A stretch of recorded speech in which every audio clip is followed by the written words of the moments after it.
Start streaming. It's off. That's it. We're live. Good. Yeah. Do you have a branch where we'd got to? Yes. Let me get that up.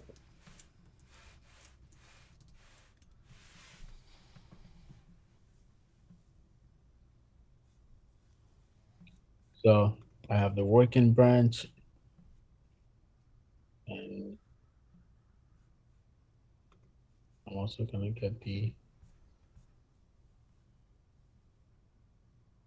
non-working one.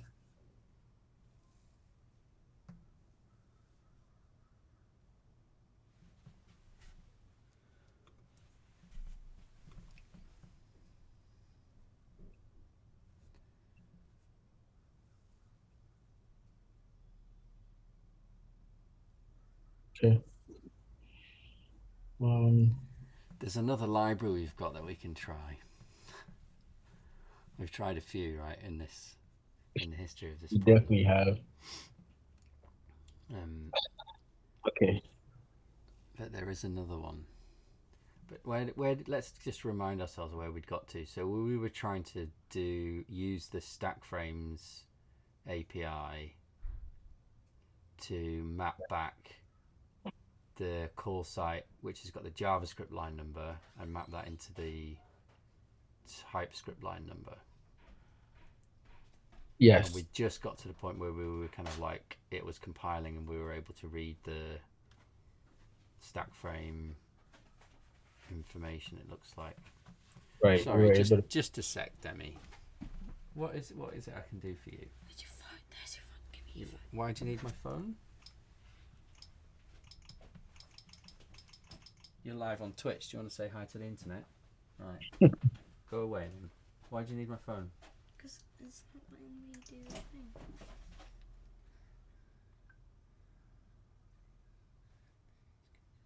Yeah, you can play something else for a bit. Leave me be.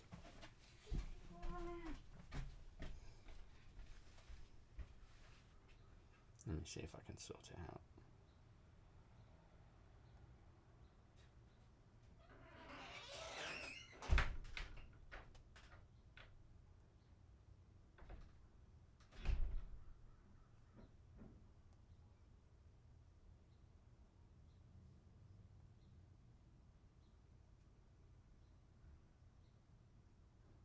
There.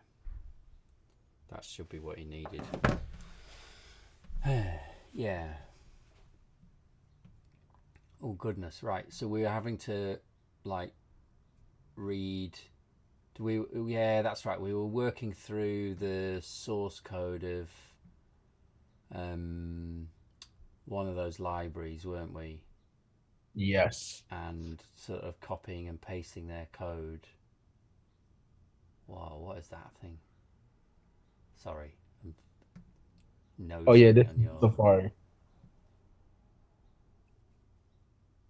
I think we could just go to npm.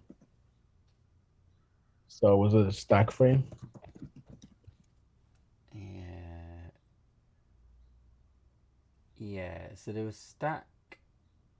Oh man, look at them all. I think it's stack trace JS was the one that we'd been using. And that one has got a sort of sub library inside it that was the source code we were poking through. But I think we might be kind of done copying their code. We very well might be. Well, I can't remember exactly where we got to. Maybe before we dive into this other code, let's just keep looking at ours for a bit, shall we? And see, can we run the tests and remind ourselves sort of what it does? It was like a unit test, wasn't there? You could run. That's in our thread. If you do.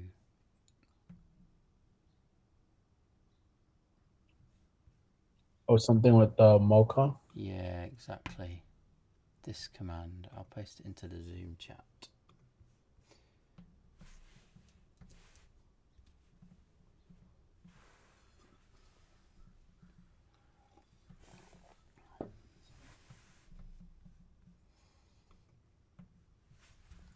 All right, I see the. Oh, what exactly? Oh, that's source formatting again, isn't it? That we've got there. Can you see the command I pasted into Zoom? Can you copy paste it? It's just the Oh, have I pasted the wrong the thing? directory.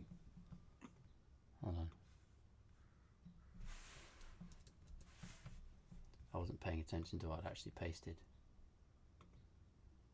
But yeah, that's about what you. Yeah, that's what you want. Maybe not the slash on the front. Oh, Or maybe. I wouldn't have expected that slash to work.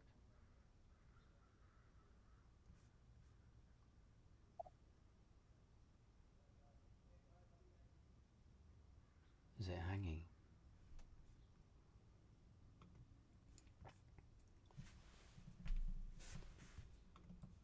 So all that stuff is prettier stuff, isn't it? no, I So think it's. do you remember we had to do eslint fix to fix this, and there was a command for doing it. It's one of the package JSON commands.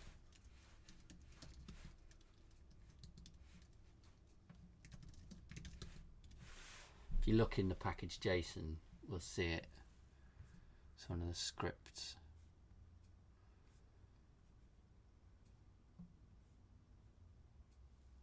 Scroll down to where the scripts node is, and there's lint dependencies, lint code, and lint auto fix. So I think if we do yarn run lint auto fix with it's got a hyphen in it. Look, see it on line 259 in the file you've got open. That one.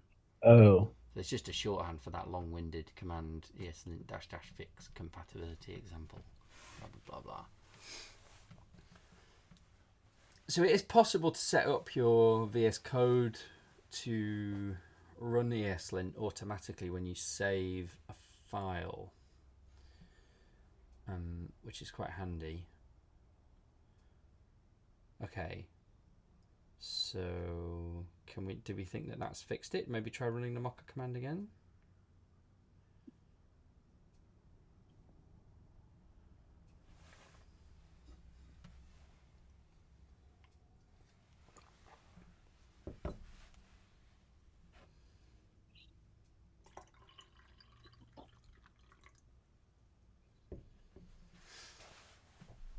So what time do you think you do need to go? Oh man, it's still doing it. Can you make this terminal window a little bit bigger? Just yes. stretch it up. So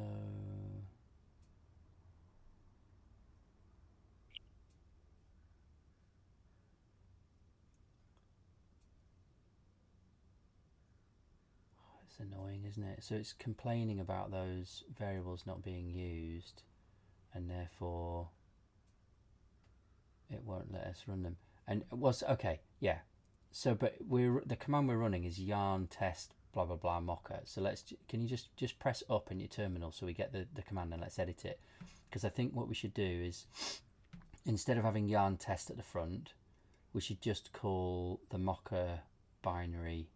So we could just change it to be, just start the command with the n of node modules, so get rid of everything up to that where it says n for node, but back a bit, yeah, like there. Just delete the stuff in front of that, and then it'll just run all the way back. Yeah, keep going. Yeah, try that, because that'll just run mocker, and that shouldn't run any of the ESLint stuff. Yay, there we go. Right, so now we can just ignore the style checking for now. So what have we got here? Well, like, what have we been asking it to print out, and have we got anything interesting? So it's printed out the call site objects, and then it's printed out an array with some line numbers in it. We've got a source map object on. So can you stretch it down so we can see the code now? It's hard, isn't it, when you've had a week off, or is it even 2 weeks? I'm Yeah. so cold on this code. But we log the stack on line 53,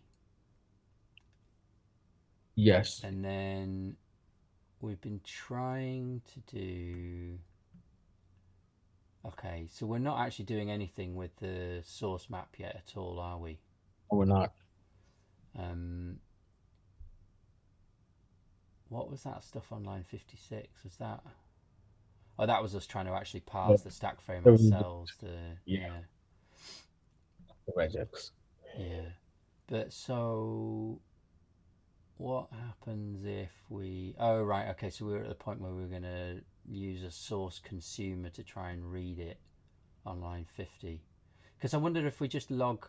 On like line 49, we could just console log source map just to see what it looks like.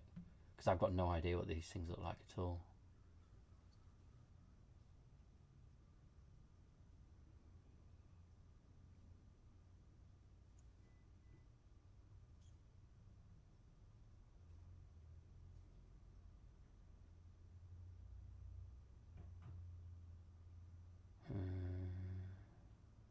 What did we get? Did it log anything? No.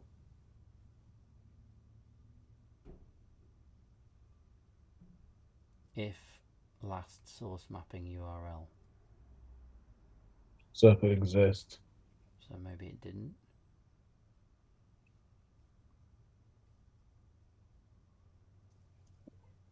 What's in the actual source thing on line 30? Oh, that's the source of the thing off disk, isn't it? Yeah. Yeah.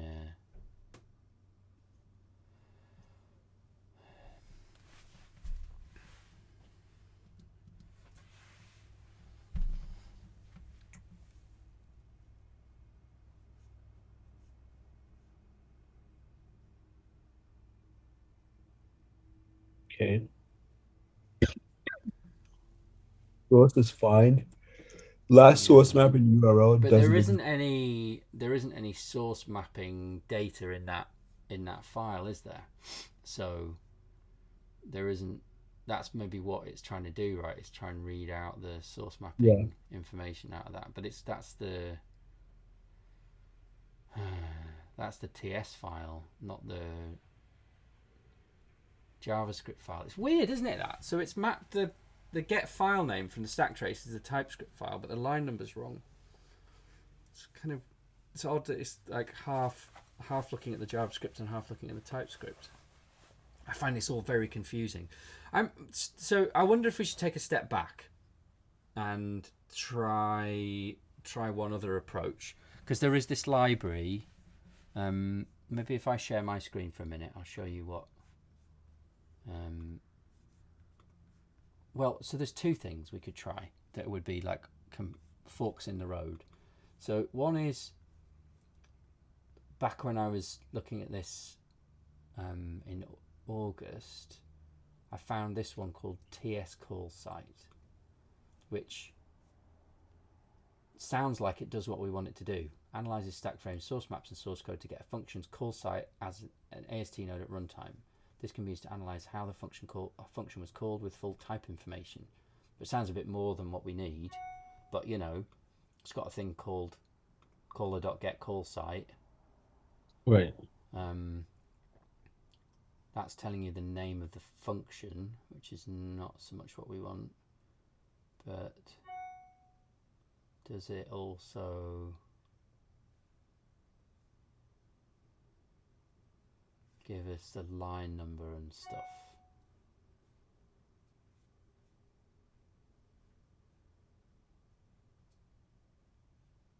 It looks like it might be worth exploring, right? Yeah. So that's one thing.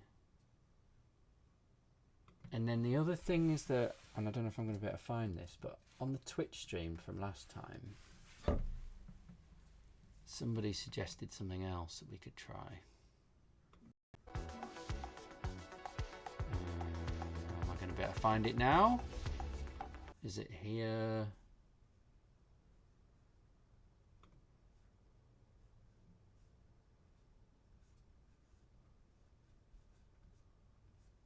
Oh God, this is look. Oh, we're looking inside ourselves. You It's see gonna into the keep going. void. It's gonna keep going. No. Oh dear. I hope nobody's watching this. How do I find my previous streams and watch them for? Should be better prepared than this, shouldn't I? Previous streams, come on.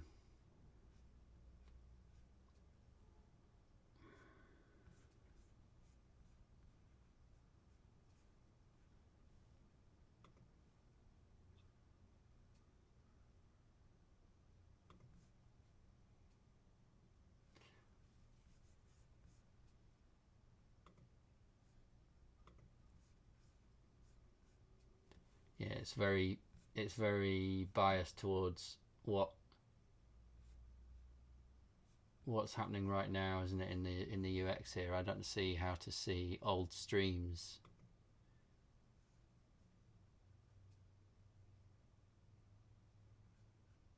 No, I don't know. Maybe I'll have a look in a bit. Or maybe if anybody is watching us now, maybe you can try and dig up the last session stream and see what the comments were. But that's freaking me out about that, looking right into the void. Let's turn that off. Should we have a go at this hold your waffle thing and see what we can get out of that? Should we try it? Yeah. Where do you think we can go back to in Git? Like, because we've got a lot of stuff here. What do you mean? Well, I'm wondering if we can, when we're talking about taking a step back, if we can actually take a step back in terms of what's in Git, or maybe we can just commit what we've got now and then scrub it out and just keep moving forward. What do you think? Either approach works, honestly. Yeah. If we're going with a different approach, maybe it does help to sort of like pivot entirely. Yeah. Well, how about, do you want to share your screen again so I can see what you're doing? How about we just commit where we're at, just put it into Git so we don't lose it.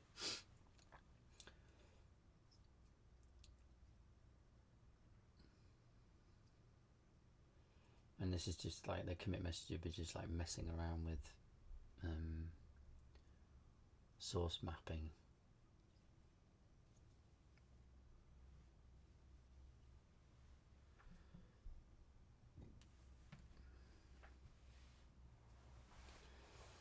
Sometimes you just have to splash about like this, don't you? Right. Oh, wait. Oh, do you want me to push this or not? Oh yeah, why not? Yeah. Yeah.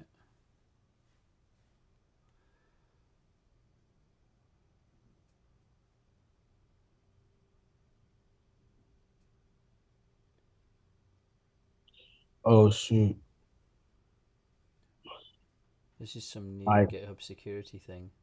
yeah, my PAT might not let me do this.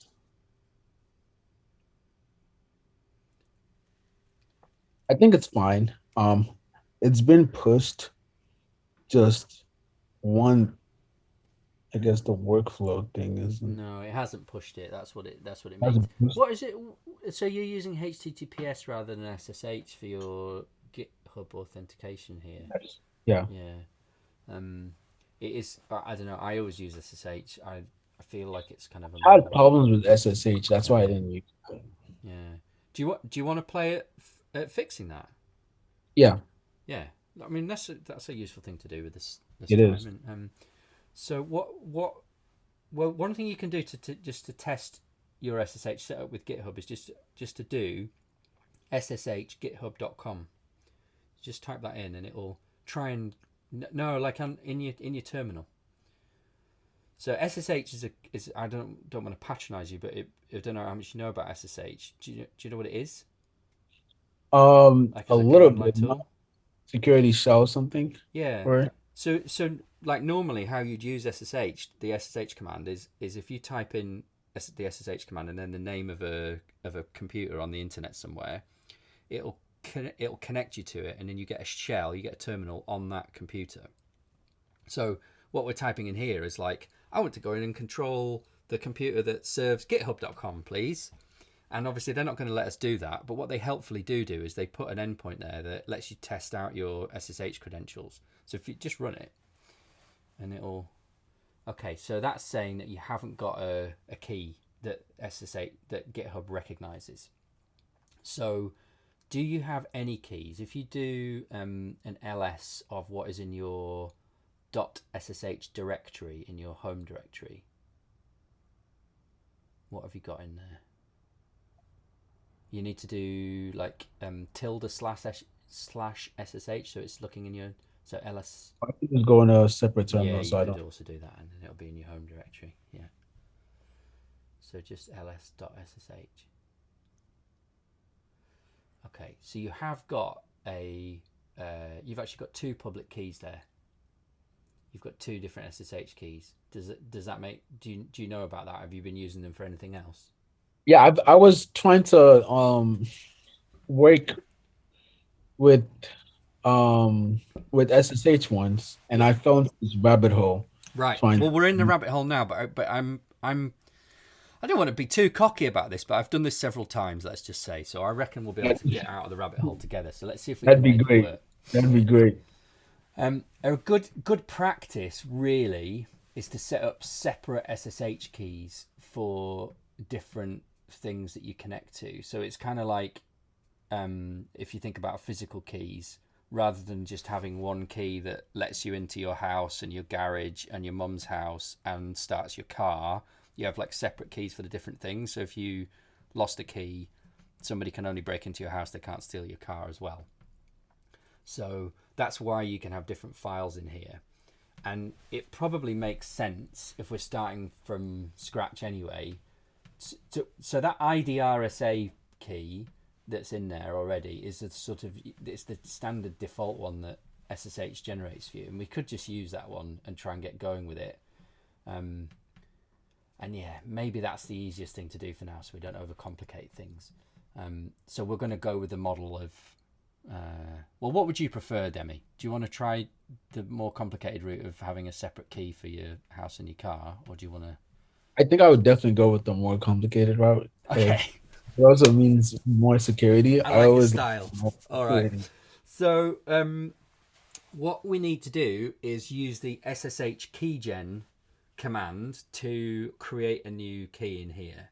But I think before we do this, what I'd like to do is pull up. I hate like just telling you what to do. Maybe I'll share my screen first and show where it is, and then because the GitHub have got really helpful docs about all this stuff, and obviously you've tried to follow them before, I guess, and got stuck. So yeah, they're not quite helpful enough, but they are really good. And it's useful to have them as I want to have them as a reference now to help us get through this. So let's just search for, say, like SSH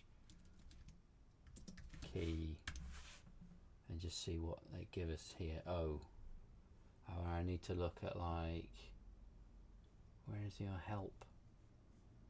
Or do I need to go into a completely different thing? Let's try in the docs for GitHub. And let's search for SSH, about SSH. Generating a new SSH key and adding it to the SSH agent. There we go. Okay. So this is what I was about to talk you through, right? And I knew that I wouldn't remember the TED 25519. I don't know how important it is, but it looks like it is. It's like using the right algorithm to generate the key and stuff. So that seems important, doesn't it? So if I send you that link, and we can work our way through this. Where's my Zoom controls? Yeah, I think this is the same website I went to when I was trying to generate. That I found too. Yeah. All right, I'm going to stop screen sharing. If you hit that page up, and then you can copy and paste those instructions. Good. Okay, so. You want me to share my screen? Yeah.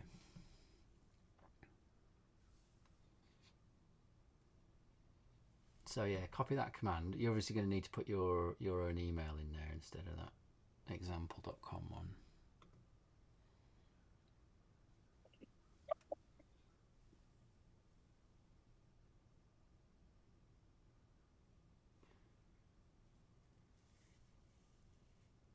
Right, now, so what I would call this one is GitHub. Yeah, just call it GitHub. Yeah. I would leave that empty, personally. I mean, if you want to be super secure, you can generate it with a passphrase as well, but then you need to remember that passphrase somewhere and stuff, but this is still going to be pretty good. So if we look in the SSH directory now, there should be a new pair of keys.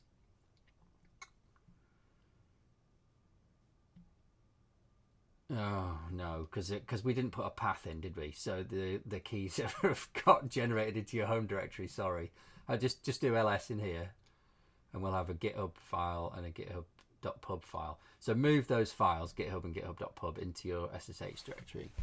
Sorry, we should have typed the right path in there. What is it? MF or MV? You could try GitHub *** and maybe it'll move them both. I'm not very good at this. And then .ssh. So that says take everything that looks like this and put it into the SSH folder. What's happened? Yeah, we just got the... So now, this, I told you I wasn't very good at the wildcards. Take the .* off the end. Or even just, yeah. There you go. Right. So those are now there in your SSH directory. They're telling you now to start your SSH agent. Before adding a new SSH key to SSH agent, to manage your keys. Let's go back to the doc and read this together. So we've done this bit. We've generated the key. Adding your SSH key to the SSH agent. I don't know about this. This is... I didn't expect we were going to need to do this. So maybe we do, maybe we don't, but let's read it. Before adding a new SSH key to the SSH agent to manage your keys, you should have checked for existing SSH keys and generated a new SSH key. When adding your SSH key to the agent, the default macOS SSH add command, use the default Mac and not the application installed by Mac ports, Homebrew, or some other external source. Fine. Start the SSH agent in the background.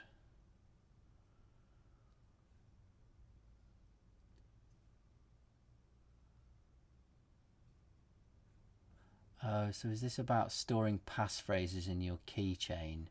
But we didn't add your SSH private key to the SSH agent and store your passphrase in the keychain. If you stored your key... So this is so that if you'd added a passphrase, it would be stored for you automatically. And I think because I don't put passphrases on my SSH keys generally. So that's probably why I don't know about this stuff, because this is like another level of complexity to it. But what you do need to do is this bit. I can see why it is a rabbit hole, because it's so complicated, isn't it? What you do need to do is this thing about the... Scroll up a bit. Just a little bit more. Right there. So you see where it says host star, add keys to agent, yes. Use keychain, yes. So we're going to need to change that known, not the known host file, but the SSH config file, so that we know to use that key when we're connecting to github.com. And I don't know why they're not explaining that we need to do that. But we do need to do that. So yeah, we need to have you got that file there, the SSH config file?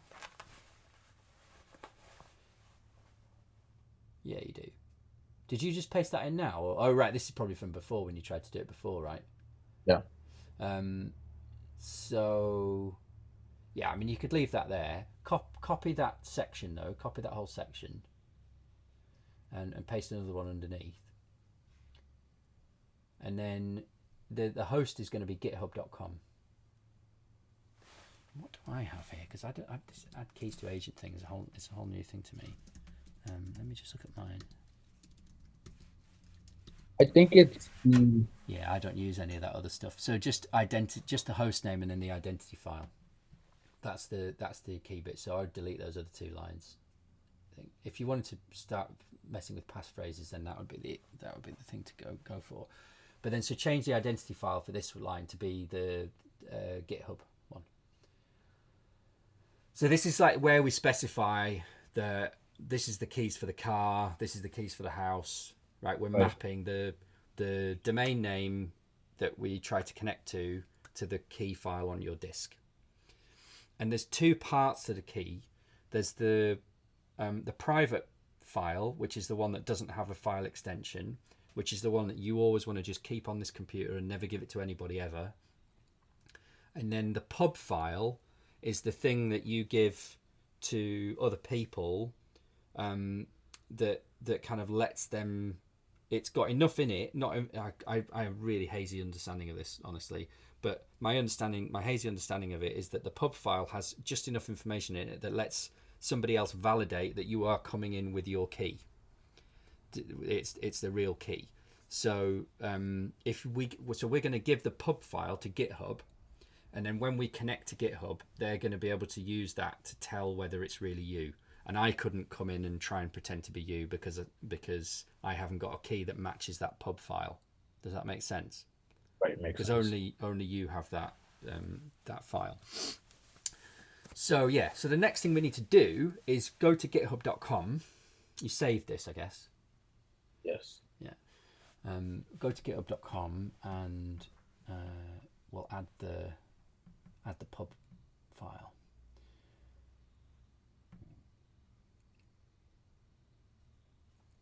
I think it's actually under settings right at the bottom, and then somewhere in here is there. Oh yeah, there you go.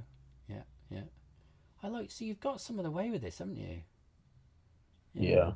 All right. Well, never mind.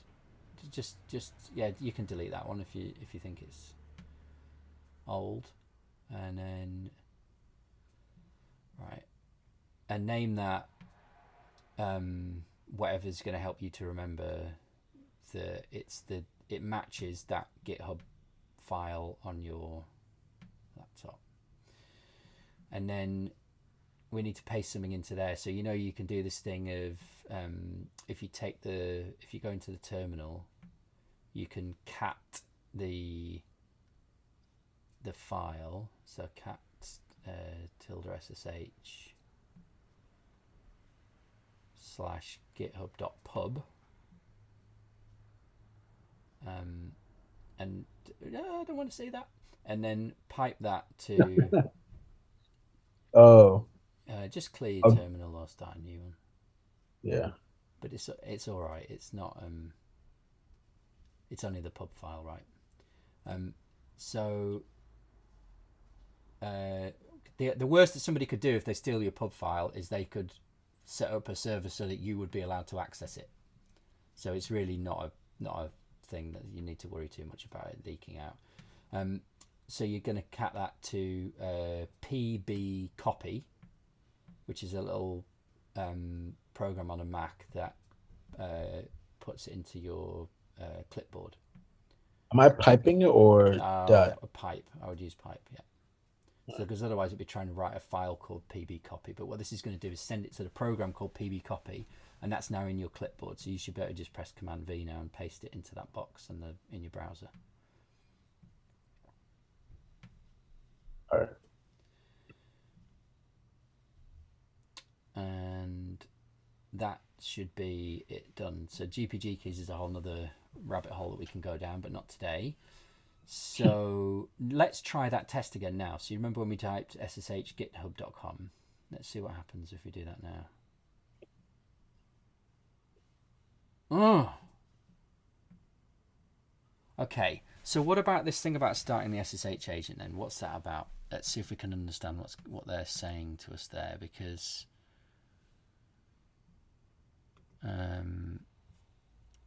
this is new to me, and maybe it's something I've just done once.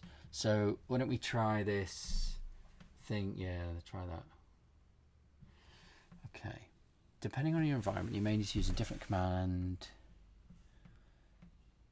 If you're using macOS Sierra later, you need to modify your SSH config file to automatically load keys into the SSH agent and store passphrases in your keychain.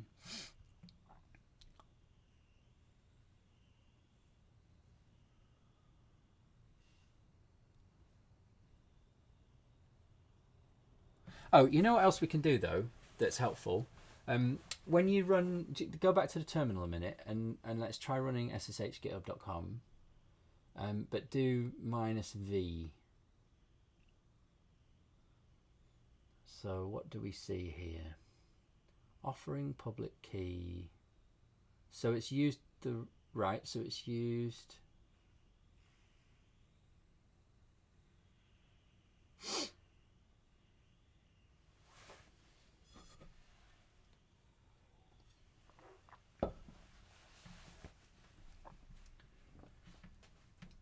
Hostgithub.com is known and matches the RSA host key. That was up there. And then down here it says it's offering public key. Maybe you can't access github.com using a public key. No more. I'm just puzzled why that isn't just working. That it seems like we've done everything right here. So what have I missed?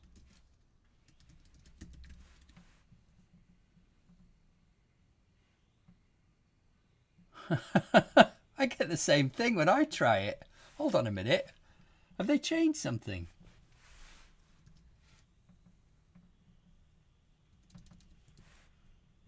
Oh, wait. Okay.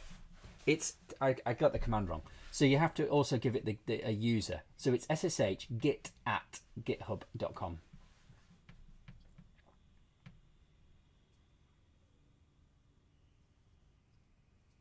You could do that with -v as well if you're interested. There we go. So look, they know who you are. Hi, Eula. How do we say that? Eula? Eoola. It's Eoola. a abbreviation of my name. Oh, okay, yeah. So you got a middle name of O that starts with an O? Yes. So there we go. Yeah. So they recognized you because you're carrying a public key with you. So what this should mean is that you can clone repositories using the SSH commands now. And where were we here where we were trying to push? If you edit the git config file, well, that wasn't what I was going to suggest. Maybe it'll be hidden from VS Code, I guess. Just have a look in the VS Code file browser. No, like where you were, just in the you've got a .github but not a .git directory because they hide that from you, don't they? Because it's reckoned to be something you don't need to edit. But if you look inside, just on disk there, just type code so we can you use that to open a file like that, or some other text editor? Yeah. And then use .git/config, and so you see like your fork one there where the URL is http blah blah blah blah blah. You can change that now, so get rid of the HTTPS bit in the URL. Yeah, I was gonna copy the. Yeah, you could always do it like that.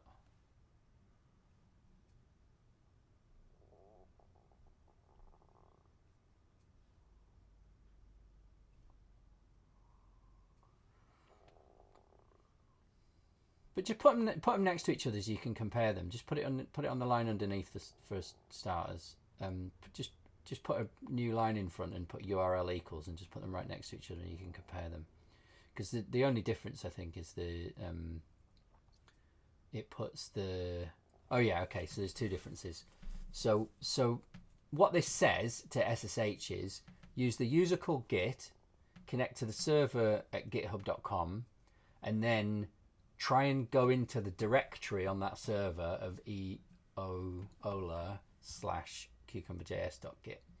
That's what it's saying. So if you were able to actually get a shell when you did that SSH command, you'd end up, you'd be in that directory on the server if you and starting to run commands.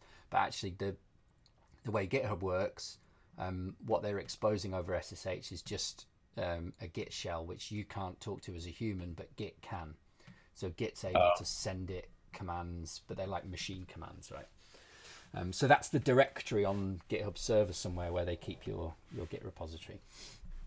That's good. So if you delete the line above with the HTTP link, and there's maybe also your origin one, you could also change that, and you can see the pattern now, so you could probably just change it yourself if you just put a swap the HTTPS for Git at.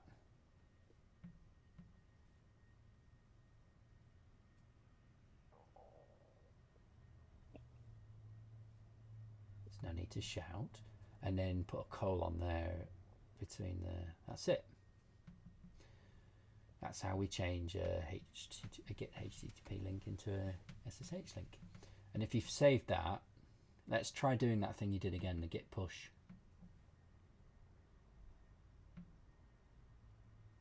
Woohoo! I think honestly that works for this session. Yeah. Well, I'm thinking that. Yeah. So and yeah. So with the whole SSH agent thing, we didn't need. I think it must be if you want to use passphrases for your SSH keys. And yeah, I'm not enough of a security person to know whether that's. I'm sure it's not great advice of me to say you don't bother needing to use a passphrase for your SSH keys, but yeah, I haven't. I've got away with it so far in my life, and it's maybe just another round of like complexity that you could add to this, but certainly having separate SSH keys for the separate services that you access. See, like I can, because I'm old school, right? I have a machine. Let me show you this. I have a machine where my own personal website is hosted. There's my terminal. I don't see it. So if I go sshmacwin.net, I've never connected to it from this computer. Oh no! Hang on, I don't have a. Do I have an SSH key for it? No, I don't have an SSH key on this machine. Okay, I can't show you because I haven't connected to it in so long. But that's me trying to connect to a server that is actually, well, it's probably a VM, I guess, but it's running somewhere on the internet. Right, there's a Linux computer somewhere on the internet that's got my website on it, and that's how I connect into it. Is through SSH, and then I can go in and like delete files and stuff. Yeah, so the SSH is very useful when you want to be able to actually get in to a remote computer and do things to it, because yeah, with it, because you can also you can run commands through it and all sorts of stuff, and it lets you basically control the machine as long as it's a computer that's built to be controlled from the shell rather than through a GUI. Cool. Yeah. Well, it makes a really nice little video, doesn't it? It's a little bit messy because my guidance wasn't all that confident, but we got there. We got the basics of it. Generated a key. Set up your host file so that let's show the host file again on the screen. Can you share that? Set up your host file so that it's oh, actually, maybe no. Let me show you mine because mine's got a lot more in it.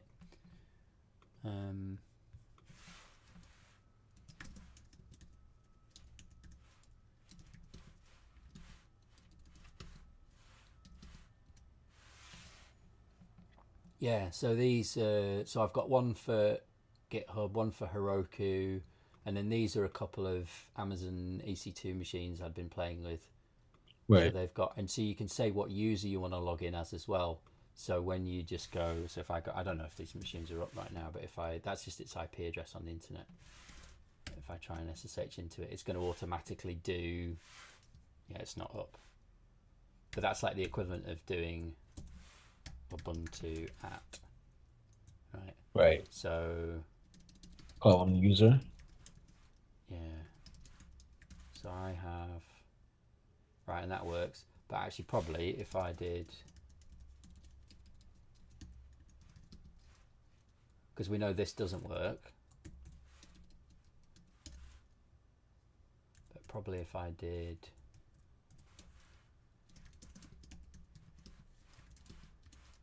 and added user git, probably then I can do that. Yeah. Does that make sense what I just did? Yes. So it's just that configuration just Right. tells it what user to use. So the commands don't have to be in any particular order either. What these Configuration. settings? I Yeah. guess not. No, I mean they're not. It's like this is like a, you can think about it like a YAML file or something. It's just config that the SSH program is going to read. So if you try and connect to GitHub.com, it's going to come in here and go, oh, have we got any special configuration for that host? Right. Yeah. So we added it. We generated the key. We named we mapped the host to the identity file in your SSH config, and then we pasted the key into github.com, and we tested it with this command ssh git at github.com, and it works. Great. Cool. Thank you. My pleasure. It's always nice to, yeah, teach something I know. All right, Emmanuel. Well, have a nice week. I'm going to do a bit more digging about the source maps thing in my spare time. So hopefully we can have a more productive session if we have another go at that. Sounds good. All right. Take care. All right. Have a nice day. See ya.